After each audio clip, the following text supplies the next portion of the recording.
Well, kia ora koutou, everybody, and thank you so much for just taking a few brief minutes to explain where to next for us as a St George's community. I do want to start though with what a beautiful celebration we had of worship as a gathered community after 5.5 months at the weekend. Both services were well attended, and there was a wonderful spirit of just celebration, spirit of joy as we worship together. And so many people have commented how they felt very moved to be there and how good it was for their emotional and spiritual well-being to actually be together as a worshipping community. So, but by the end of the service, of course, we'd heard that we were back to traffic light red. And I confess I felt a bit dispirited about this.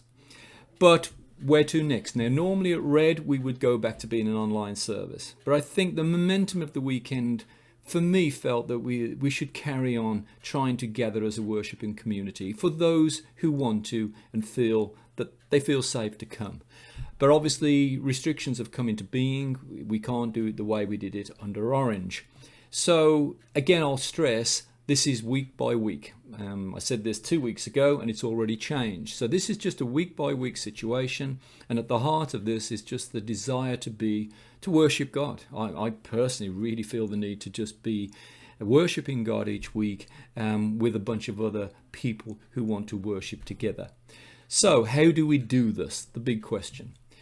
Well, first of all, can I just say that this is going to be about options. And what we've done since Sunday is invested in equipment that allows us to live stream very professionally, top quality live stream. We're confident and hopeful that this can go ahead this Sunday. So if anybody's feeling nervous about coming to church or you've just got health considerations, you can join in. So then how do we do the morning services? And remember, at Orange, we could be unlimited and non-vaccine passport holders could be up to 50. This is now 125. How do we do that? Many conversations, looking at all the pros and cons. Where we've arrived at is we're going to do 2 morning services that are vaccine passport only, because we now have to break up the morning service. We had 130-ish who turned up for that. So clearly we're over the 100 already. And we had vaccine passport holders who came to the second service, around 20. So we have around 150 people who attended. If we get anywhere near that, clearly we're over the 100. So we've got to break up the main service again. This is what we're going to do. We will have a 9 o'clock service and a 10:30 service. Vaccine passports only. 9 and 10:30. The 10:30 service will be live streamed into the hall for the 25 who have not got vaccine passports, where they can gather. I've had many conversations, personal ones, with lots of people involved. Everybody's good with this. They know that we're not about exclusion, but we have to be practical. So that's what we will do. I know we're changing times again, but we have to try and make sure that we don't have too many at one particular service. So we felt that 9 o'clock and 10:30 means that those who tend to come later in the day will probably find 9 o'clock not too early.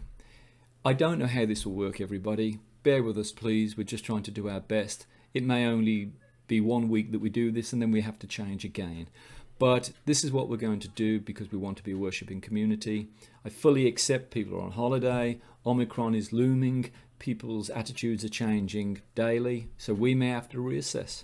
But that's what we will do this weekend.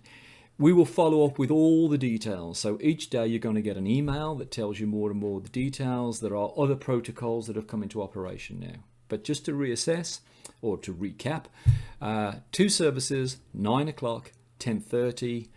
Vaccine passports only. The second service will be live streamed to everybody in your homes and to 25 people who can now gather, and they will be in the hall.